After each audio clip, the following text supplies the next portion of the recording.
When we think about, like, the monumental forces that have just fundamentally shaped human civilization, I mean, our minds inevitably gravitate toward the loud stuff. You Right, know, the really visible milestones. exactly. We picture the sprawling architecture of ancient empires or the deafening clatter of the steam engine during the Industrial Revolution, or maybe even the domestication of wheat. Oh yeah, those vast, endless golden fields. Right. The ones that look like something painted on a nationalist mural, just demanding to be seen and celebrated by everyone. Because we tend to measure the success of a civilization by what it builds above ground. We really do. But consider a riddle for a moment for you, the insanely curious learner joining us on this deep dive. What if the most profound, world-shaping force in human history wasn't loud at all? What if it was practically invisible? Exactly. Picture a crop that thrives in the most barren, acidic, just absolute worst soil imaginable, a crop that actively contains lethal poison. Which is wild to even think about. It is. And this is a plant that has literally fed the rise and fall of entire global empires without ever once being stamped on their coins or, like, woven into their banners. It never got the glory. Never. And perhaps most surprisingly, it is a plant that is sitting in your house right now. Wait, really? People have this at home? Yeah, absolutely. I mean, if you go into your kitchen right now and look at the adhesive holding your corrugated cardboard boxes together, Right. or the binding agent in the pills in your medicine cabinet, Oh, wow. Okay. or even the chewy pearls in your bubble tea, you're interacting with it. I mean, it really is the ultimate invisible architect of the modern world, just hiding in plain sight. Completely woven into the fabric of our daily lives, yet almost entirely ignored by the standard history books. So we are talking about cassava today. We are. Depending on where you are in the world, you might know it as manioc or yucca or tapioca. But for this deep dive, our mission is to unpack this incredible set of source materials. And they treat this plant not just as a botanical specimen, but as like a profound philosophical concept. Yeah, the sources use this really unique psychological framework, specifically a subpersonality described in the research as Tira. Tira, yeah. Yeah. And Tira is a fascinating conceptual anchor for this whole discussion. She really is. In the text we're analyzing, the Tira personality is characterized as the witness and weaver. The witness and weaver, I love that. Right. Like if human history is a bustling, chaotic, high-end restaurant, Tira is the prep cook who arrives at 4 in the morning. Oh, that's such a good analogy. She is the embodiment of hidden labor, of quiet inventory making, and just infinite patience. She survives by noticing the details. Yeah. By waiting and by storing away resources for the inevitable winter, she represents survival without the need for a big spectacle. Exactly. And looking through that Tira framework changes everything about how you view a simple root vegetable. It really does. So we are going to use this lens to figure out how this underestimated, deeply toxic root became the foundational survival mechanism for hundreds of millions of people. Which is a massive story. Huge. And to really grasp this patience that defines the Tira metaphor, we have to start by looking at the physical hardware of the plant itself. Like, what is cassava biologically? Well, botanically speaking, it's known as Manihot esculenta. Okay. It belongs to the spurge family, which actually makes it a distant cousin to the rubber tree. Hey. And the poinsettia, oddly enough. Wait, the Christmas plant? Yeah, exactly. It's a perennial woody shrub native to tropical America. And if you saw it growing, you wouldn't necessarily think much of it. Right, it's just a shrub. Yeah, you can grow a few meters tall with these palmate leaves that look a bit like open hands, but humans don't cultivate it for the shrub. No, the entire purpose of the plant, from an agricultural standpoint, lies underground. Right, in its massive starchy storage roots. And this brings us to its most extraordinary biological superpower, which is deferred security. Deferred security. I mean, Yeah. that phrase alone feels like it goes against everything we are taught about early agriculture. It totally does. Because with almost every major staple crop that built the modern world, wheat, barley, maize, rice, there is a strict, unforgiving biological clock. Yeah, the tiny harvest window. Exactly. When the grain is ripe, you have to mobilize all your labor, cut it down, thresh it, and get it out of the weather immediately. And then you have to build these massive, visible, above-ground silos and granaries to protect it. Right, to protect it from moisture, from rats, and from passing armies who might want to tax or steal it. It's a highly anxious, highly visible system of agriculture. Highly anxious. That's the perfect way to put it. It requires an enormous amount of immediate social organization and defense. But cassava completely inverts that paradigm. Once the roots mature, they don't have to be harvested. They just stay there. Yeah, they don't rot or sprout immediately if left alone. The plant effectively tells the farmer, not yet, but I am here. You can leave a mature cassava root in the ground for 8 months, 12 months. In some cases, up to 2 years. 2 years. So the earth itself acts as a living food bank. A living food bank, exactly. So if you are a farmer and you're facing a drought or a brutal rainy season or like political instability, you don't have to worry about your harvest rotting in a barn. No, you just leave it right there in the dirt. It shifts the entire psychological relationship between the human and the land. Your security isn't locked behind a wooden door. Right. It's decentralized across a hidden field. It's invisible. And that invisible security is the botanical manifestation of the Tira personality. It really is. Yeah. In Tira's diary, which our sources use as this beautiful parallel text, she survives traumatic environments by quietly enduring. She takes inventory of the cold, the risk, the hunger around her, and she just conserves her energy. She doesn't fight the storm, she waits it out. And cassava does the exact same thing biochemically. Right, because when a severe drought hits, a maize crop will simply wither and fail, leading to famine. But cassava will drop its leaves to conserve moisture. It effectively shuts down its above-ground operations. While the starchy roots sit perfectly safe underground, just waiting for the rains to return. Exactly. It stores calories until the crisis makes them absolutely necessary. I am completely on board with the genius of the living food bank. It makes total sense. But I have to bring up the elephant in the room regarding the biology here. The poison? Yeah, the poison. It's patient, yes. Fully. It's resilient, yes. But it is also a food that actively tries to poison you if you look at it wrong. It really does. Our sources get incredibly detailed about the chemical warfare this plant wages. It contains cyanogenic glycosides, specifically a compound called linamarin. Right. So if early humans were just looking for a reliable calorie source, why on earth did they bother with a plant that could literally kill them? I mean, it sounds like trying to defuse a live landmine just to make dinner. It is exactly like a botanical landmine. And the mechanism behind it is a brilliant piece of evolutionary engineering. How so? Well, the poison isn't just floating freely in the plant, ready to harm the plant itself. It's actually a binary chemical weapon. A binary weapon. Okay, explain how that works inside a root. Let's break it down to the cellular level.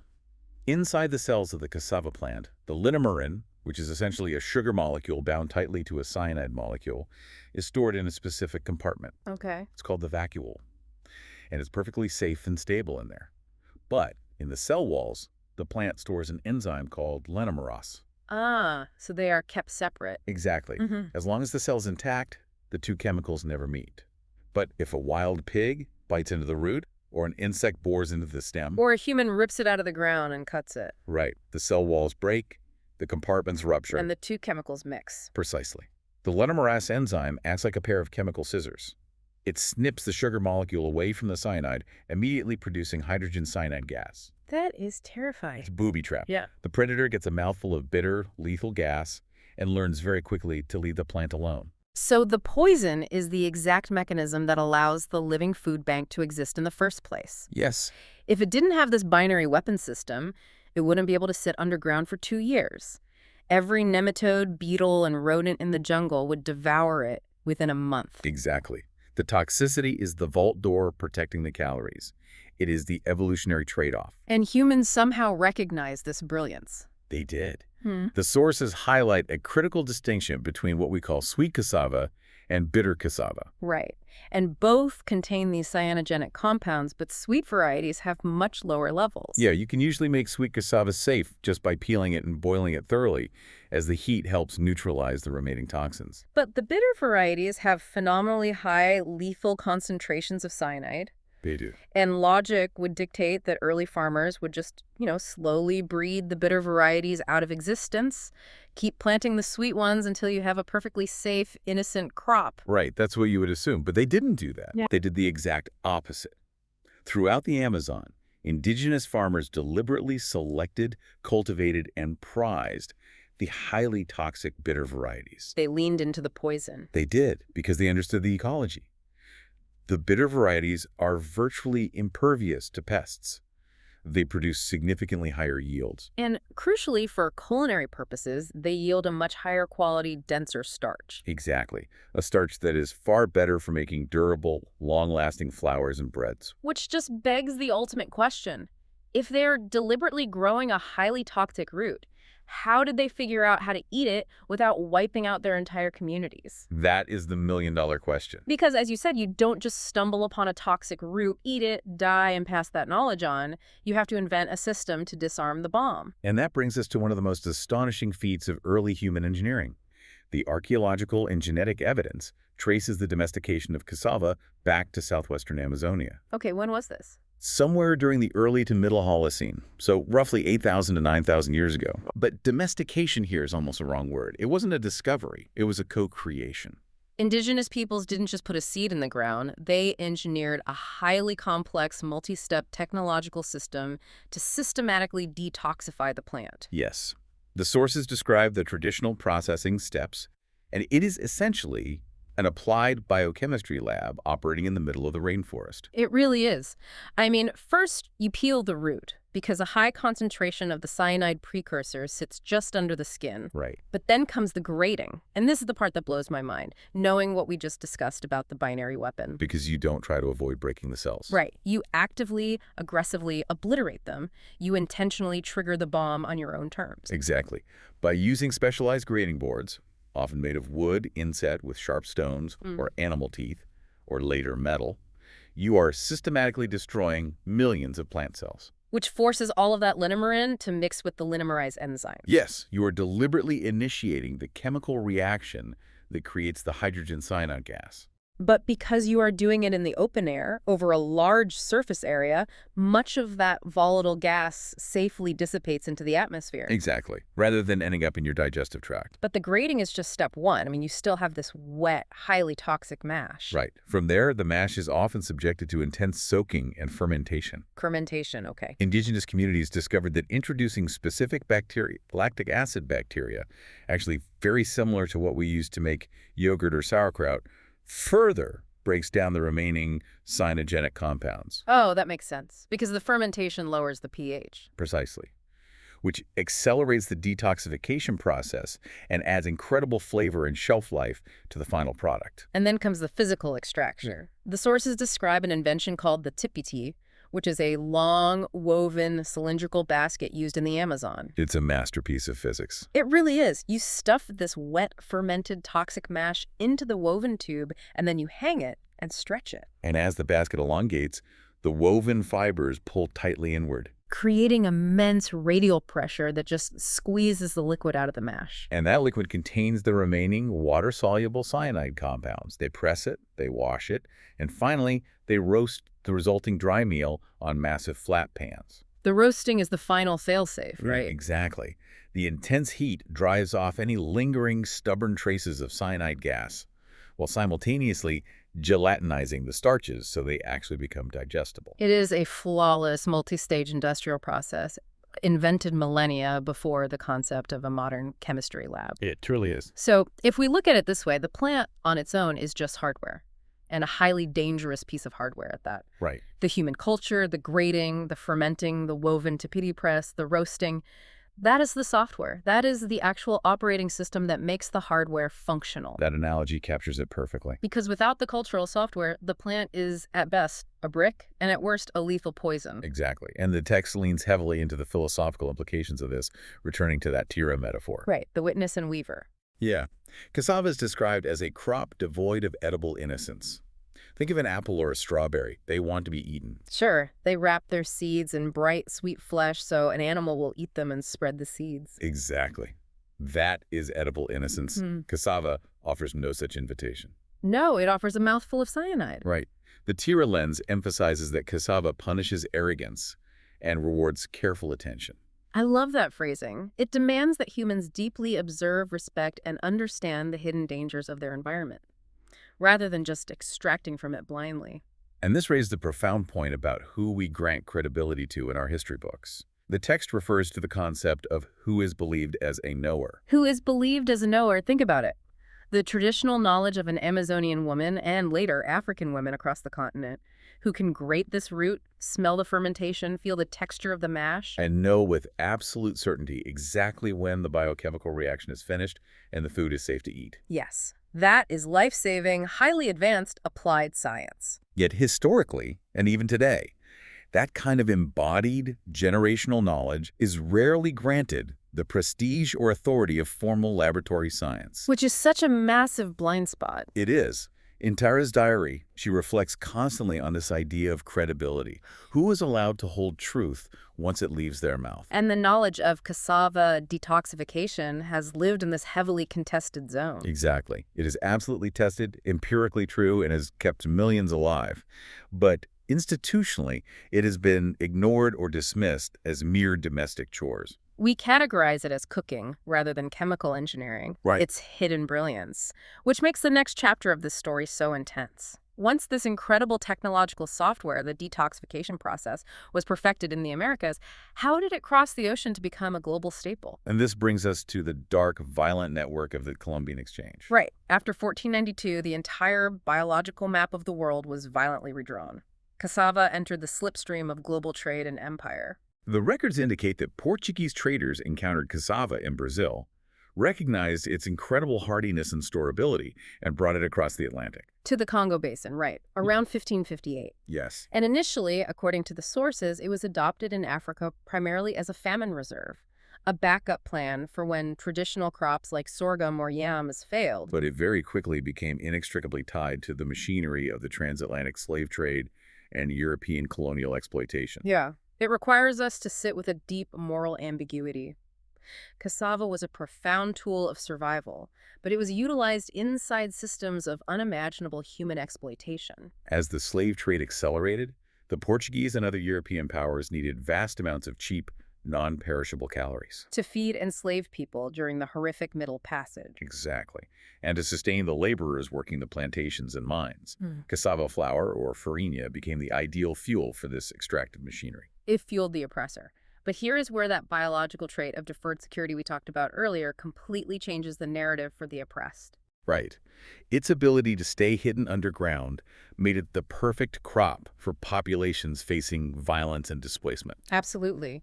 Imagine the geopolitical reality of the African continent during the height of the slave trade and colonial expansion. If your village is under constant threat of slave raids, or forced labor conscription, or colonial wars, planting a massive field of above-ground grain is a huge strategic liability. Because an invading force can burn a wheat field to the ground in an hour. Right. They can locate your towering grain silos, steal your entire winter food supply, and leave your community to starve. But cassava is literally a botanical underground bunker.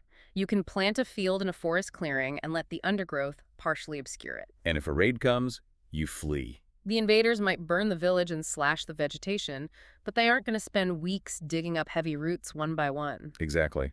And when it's safe to return, 3 months or a year later, your food supply is still sitting safely in the earth waiting for you. It allowed people to survive conditions of war and displacement that they should never have had to endure. It really did. And I really want to emphasize a warning from the source text here. It explicitly warns against labeling cassava a poor people's crop. Yes, that's a crucial distinction. Because when we use that phrase, it sounds dismissive. It implies that poverty is just a natural, static state for the people who rely on it, as if they just prefer a low-status food. Right. But it's not a crop of the poor. It's a crop of the politically exposed. It's the crop of the displaced, the hunted, and the marginalized. It is a tactical defense mechanism against systemic violence. That framing completely shifts our understanding. It's not about lacking the means to grow something better. It's about growing the only thing that a violent system cannot easily take from you. Exactly. But we must hold both truths simultaneously, because the text provides a chilling historical vignette to illustrate this dual nature. The mill in Mozambique, right? Yes. In the 19th century, there was a massive slave traders' mill operating in Mozambique. And the records show that around 100 enslaved workers were held there, doing nothing but intensely laboring to process cassava into flour. Just processing cassava to feed the very trade that had captured them. Exactly. This proves the painful paradox of the plant. Cassava kept the enslaved alive, allowing them to endure the unendurable. But the cheap calories it provided also physically fueled the machinery of their captors. We often think of empire-building crops in terms of sugar or tobacco crops that created vast, highly visible, wealthy plantations. Right. Cassava didn't build visible empires, but it served as the hidden subterranean infrastructure of empire. It provided the baseline calories that kept the bodies working in the mines, on the ships, and on the plantations. It kept the bodies working. That is such a heavy realization. And it naturally forces us to look closer at the bodies doing the actual work of turning this toxic root into sustenance. Because as we've established, getting it out of the ground is just the beginning of the battle. Oh, yeah. We've talked about how easy cassava is to grow, but its post-harvest reality is a completely different story. Once you decide to dig up that living food bank, the clock starts ticking loudly. The fresh roots are incredibly heavy. They are mostly water and starch, and they are highly perishable once exposed to the air. And as we detailed with the grading and fermenting, they require a monumental amount of physical labor to detoxify. Monumental. And this processing labor across almost every culture that grows it is deeply structurally gendered. It is. Across Africa, the Amazon, and parts of Asia, the sources are definitive on this. Women completely dominate the post-harvest processing of cassava. They are the ones doing the peeling, the washing, the hauling of water. The grading, the heavy pressing, the fermenting, and the roasting. And this isn't just light domestic work. The physical toll on the human body is brutal. The occupational hazards are severe. I mean, you are dealing with chronic smoke inhalation from spending hours leaning over massive wood-fired roasting pans. You have the constant risk of burns. The repetitive stress injuries and cuts from peeling hundreds of heavy, dirt-covered roots with machetes or small knives. The musculoskeletal strain of lifting water and wet mash. But beyond all that physical wear and tear, there is a profound, unique chemical risk tied specifically to this plant. Right. We mentioned the cyanogenic glycosides earlier. What happens when the processing system breaks down? Because the sources talk about a terrifying neurological disease called konzo. Konzo is the tragic consequence of what happens when the cultural software fails due to extreme environmental or social stress. Okay, unpack that. Well, we know the fermentation and roasting process takes days to properly off-gas the hydrogen cyanide. Right. But what happens if there is a severe drought and the only food left in the ground is highly toxic bitter cassava? What if there is a regional conflict and women are forced to flee their homes, losing access to the clean water needed for soaking or the time required for a multi-day fermentation? They have to feed their starving children today, not in 4 days. Exactly. So they take shortcuts. They shorten the fermentation. They rush the roasting. And when they are forced to consume improperly processed bitter cassava over weeks or months, their bodies are exposed to chronic dietary cyanide. Yes, and at a cellular level, cyanide is devastating. It binds to the enzymes in our mitochondria, specifically cytochrome C oxidase. Essentially preventing the cells from utilizing oxygen. Precisely. Now, while acute cyanide poisoning is rapidly fatal, chronic exposure from diet leads to a different horror. It specifically targets the upper motor neurons. Right.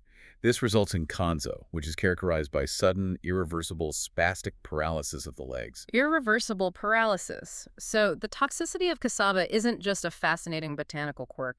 It is a very real social danger. It is. When the safety nets of a society break down, when poverty or war strips women of the time and resources needed to do this complex biochemical engineering, the plant becomes a weapon against them again. The margin for error is zero. And this brings the Tira prep cook metaphor to its absolute peak.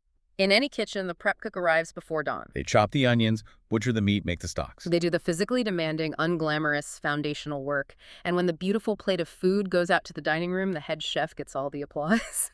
In the global story of cassava, women are the prep cooks. Yeah. Their exhausted labor is what magically transforms a toxic, heavy, rapidly rotting root into safe, shelf-stable, tradable civilizational staples. Things like gari, fufu, and farina. Right. But hold on, I'm struggling to square the economics of this. The sources note that while women do all this grueling value addition, men often control the actual land rights. And more importantly, they control the bulk sales of the finished product to the larger markets. Exactly. If the women are the ones acting their chemical engineers, managing the toxicity, and literally creating all the shelf-stable economic value of the crop. Why does the system consistently strip them of the financial profits? Right. It's like being the lead engineer who designs and builds a billion-dollar bridge, but you only get paid as an intern while someone else cuts the ribbon. It is one of the most glaring, painful contradictions in agricultural economics. It really is. The sources highlight this dynamic explicitly. Cassava is universally praised by global institutions for its ability to feed the poorest populations on Earth. But the sheer volume of labor required to make it edible is chronically undercounted in economic models. Because it is performed by women in domestic or informal settings. Wow. The text asks us to deeply consider what it means that a food so strongly associated with comfort and home is built almost entirely on the invisible exhaustion, physical pain, and unpaid drudgery of women. It's a sobering thought. And the sensory details the source provides really force you to confront this reality. It asks the reader to imagine the sound of the scraping knife against the dirt-caked root, The overwhelming, sour smell of the fermentation pits. the stinging of the eyes from the wood smoke billowing off the roasting pan. It argues that our memory of food isn't just formed by how it tastes on the palate.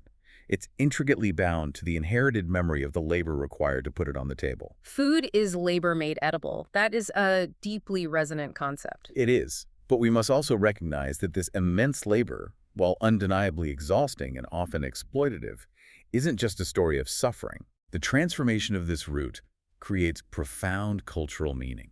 It creates community identity. The labor gives birth to some of the most beloved foundational culinary traditions in the world. Let's talk about the plate. Because despite its toxic origins and the grueling labor it demands, cassava fundamentally shaped global diets. And the source points out that it did this by mastering two specific culinary concepts: texture and absorbency. Yes, cassava isn't prized for having a strong, overpowering flavor of its own. Its genius lies in its architecture. Explain that. If you look at the starch chemistry of cassava, it has a unique ratio of amylose to amylopectin, which are the two components of starch. Okay. This gives it an incredible ability to gelatinize and create varied textures depending on how it's processed. Like the stretchy, elastic, dough-like chew of fufu in West Africa. Exactly, which is meant to be swallowed in small balls without chewing. It also gives us the crunchy, toasted texture of roasted gari. Or in Brazil, it provides the dry, sandy quality of farofa, which is sprinkled over beans and meats to add texture and soak up fat. It is literally designed to be a vehicle. It is the ultimate starchy canvas designed to carry the vibrant, highly flavorful, spicy soups, stews, and sauces of the cultures that eat it. And its cultural significance goes way beyond just being a side dish. The text mentions cassava bread, known as cassave. Which is a flat, crispy bread made in the Caribbean, right? Yes, and it is actually recognized by UNESCO as an intangible cultural heritage. Oh, wow. And that UNESCO designation is crucial because cassava represents deep historical continuity. Despite the near-total demographic collapse of the indigenous Taino people due to European conquest and disease. The technology and culture of making cassava survived. Exactly. The bread itself acts as an edible archive, preserving indigenous knowledge across centuries of colonization. That's beautiful. And to understand just how deeply woven this plant is into the spiritual and cultural DNA of its growers, the source shares this haunting indigenous Tupi myth from the Amazon, the origin story of Mani. The myth of Mani perfectly encapsulates the soul of this plant. In the story, a young, beloved child named Mani suddenly dies. Okay. Her heartbroken family buries her inside their home, watering her graves daily with their tears. After a time, a strange new plant sprouts from her grave. From the grave itself? Yes. When the family digs into the earth, they find a thick white root. They peel it, cook it, and realize it provides immense nourishment. And they name the plant manioc, meaning the house or the body of Mani, Exactly. a vital plant growing directly from a grave. It's such a powerful metaphor. What does this myth signify conceptually, especially considering everything we've discussed about its toxicity and its underground nature? It signifies that cassava is inextricably linked to themes of death, burial, and rebirth. It doesn't just represent agricultural fertility in a generic, cheerful sense like a blossoming apple tree. Right. It represents the idea of returning something precious that was lost.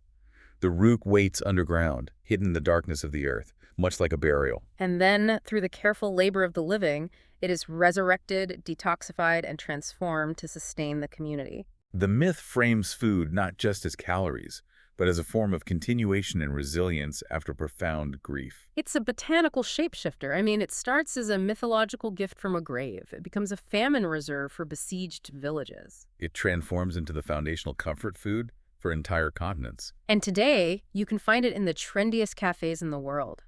I mean, think about the addictive gelatinous chew of tapioca pearls in your boba tea. Or the tangy, couscous-like texture of atieke from Côte d'Ivoire. Or the fact that it is now massive in the West as a grain-free, gluten-free baking alternative.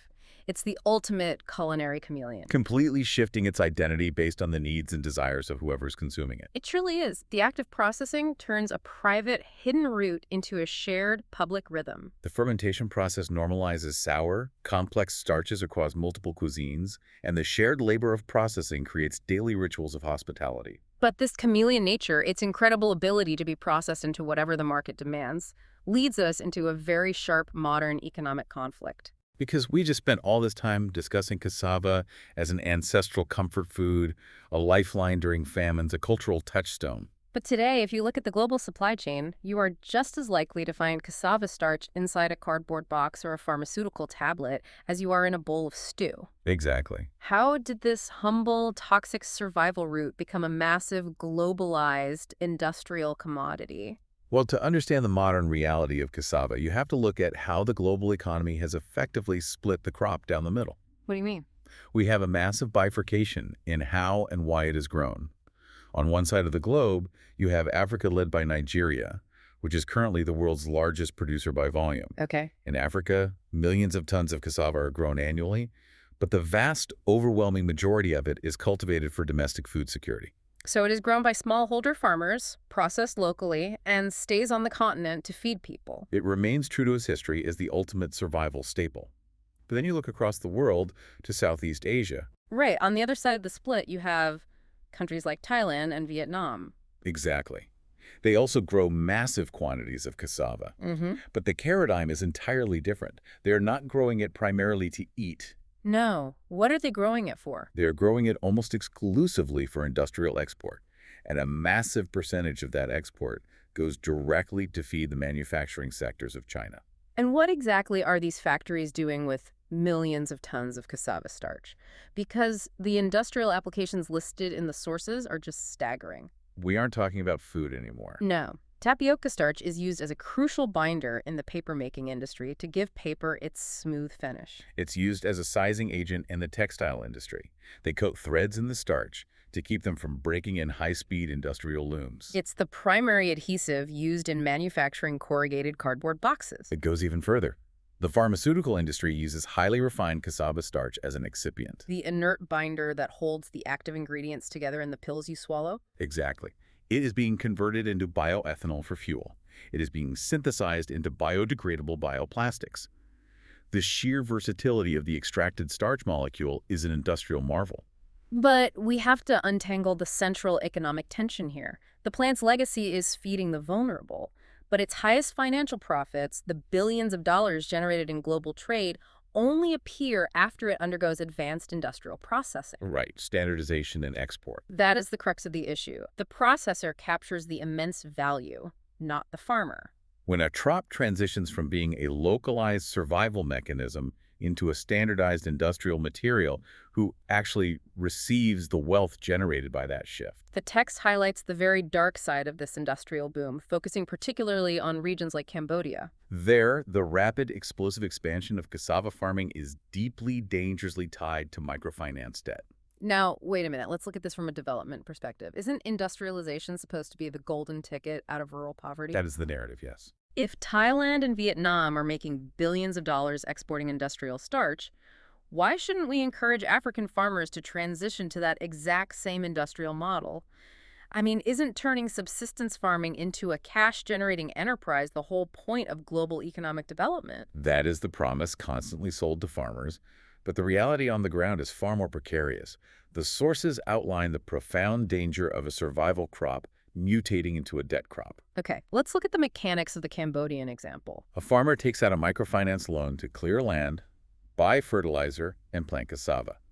They are no longer planting to feed their family. They are planting specifically to generate cash to service that high-interest loan By doing this, they forfeit their autonomy. because they are suddenly tethered to global commodity prices that they have absolutely no control over. Precisely.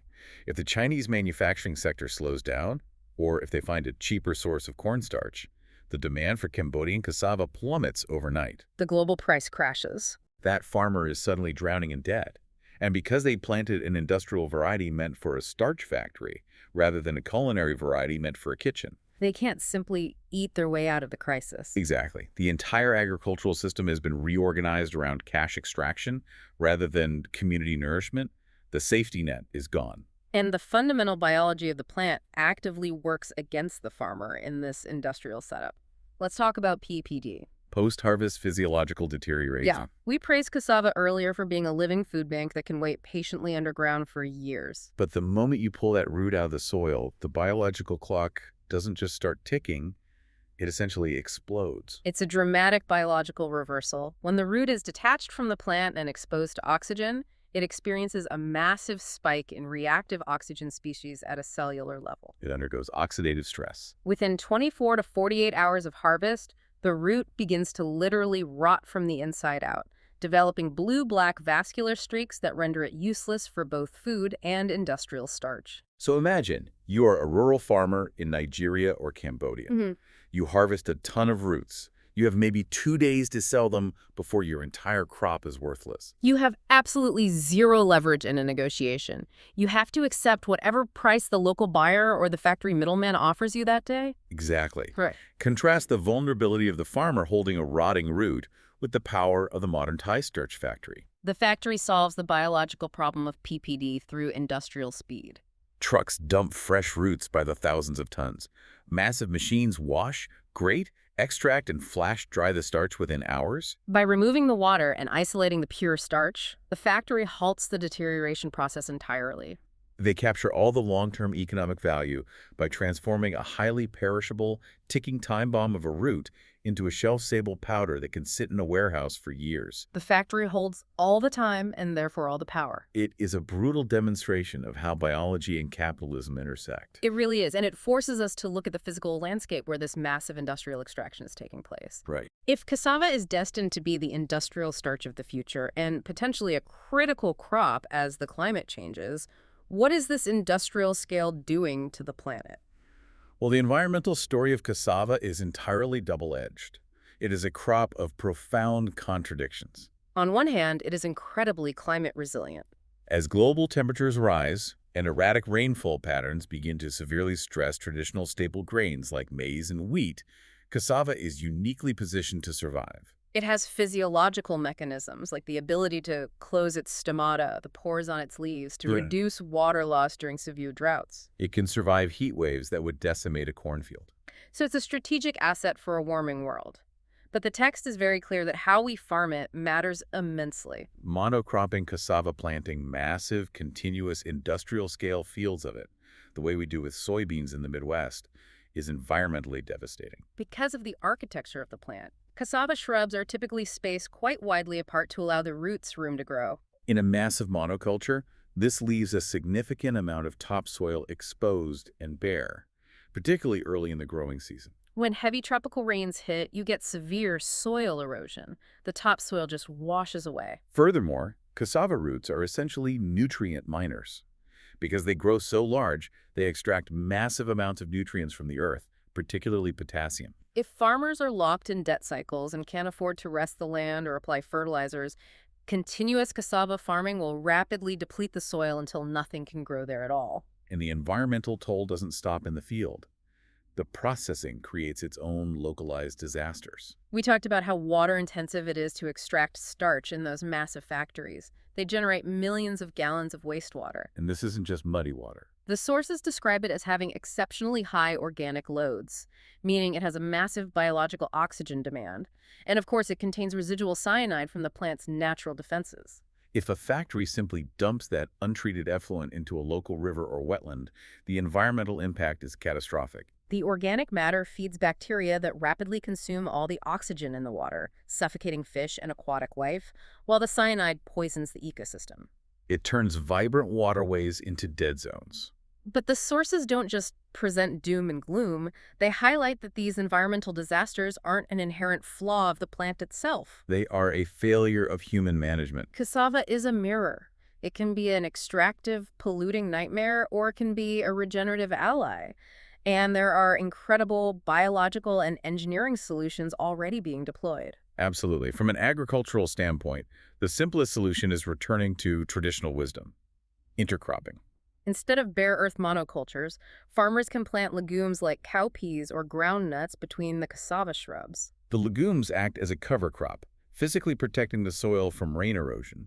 And because legumes fix atmospheric nitrogen into the soil, they naturally replenish the nutrients the cassava is extracting. And what about the looming threat of disease? The sources spend significant time warning about CBSD. Cassava brown streak disease. Yeah. We praised cassava for being the ultimate living food bank, but CBSD feels like an insidious bank robber. The source describes this viral disease as particularly cruel because it is completely invisible from the surface. It attacks the very core of cassava's psychological promise, its deferred security. A plant infected with CBSD will often look entirely healthy above ground. The leaves are green, the shrub is growing.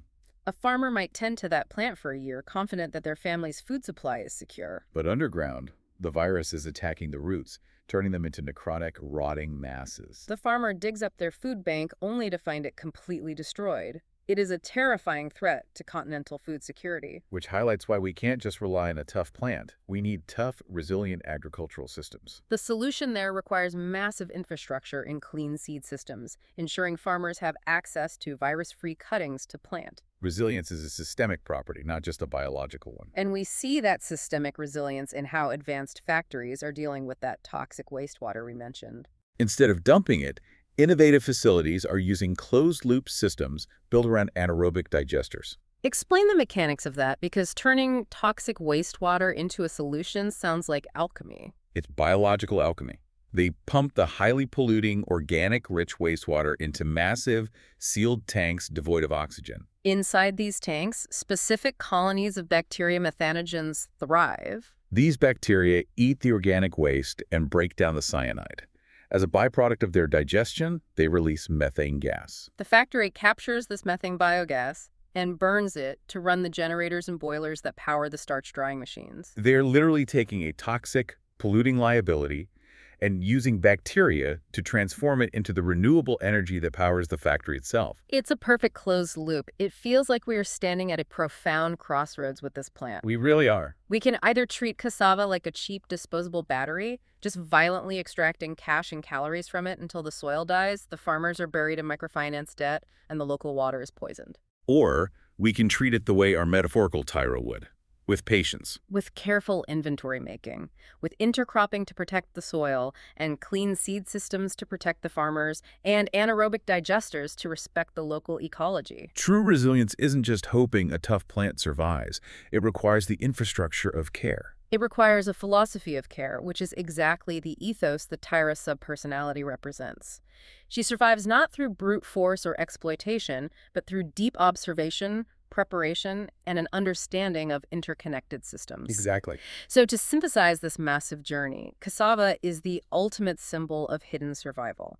It is a plant that weapons grades its own toxicity to protect its calories. It demands grueling, biochemically complex labor, historically and predominantly borne by women, to render it safe. It has quietly fueled the darkest machinations of global empires, while simultaneously serving as an underground bunker keeping the oppressed alive. It teaches us that true nourishment isn't just found sitting innocently in nature. It is actively created through human care, cultural software, and inherited technique. It truly is the quiet, essential prep cook holding the modern world together. It is a crop that asks not to be mindlessly consumed or celebrated, but to be deeply understood and respected. So the next time you are enjoying the chewy tapioca pearls in a bubble tea, or swallowing a pharmaceutical pill, or even just breaking down a cardboard box from an online delivery, take a moment to realize what you are actually holding. You are interacting with an ancient, complicated, beautifully toxic survivor that has quietly shaped the foundation of human history. And as climate change accelerates and the global economy demands ever more versatile materials, It is a plant that will undoubtedly continue to shape our future. Without a doubt. Which leaves us with a final provocative thought to ponder. We currently spend billions of dollars on genetic engineering. We use CRISPR and advanced biotech, trying desperately to invent the perfect, climate-resilient supercrop in sterile laboratories to save us from a warming planet. But the story of cassava shows us, unequivocally, that a crop is only as resilient as the social and cultural system that processes it. So here is the question to leave you with. In our frantic rush to bioengineer our way out of the climate crisis, are we completely ignoring the fact that the ultimate survival technology isn't a patentable, gene-edited seed, but the inherited, fiercely undervalued wisdom of the people who actually know how to turn a dangerous world into a nourishing one?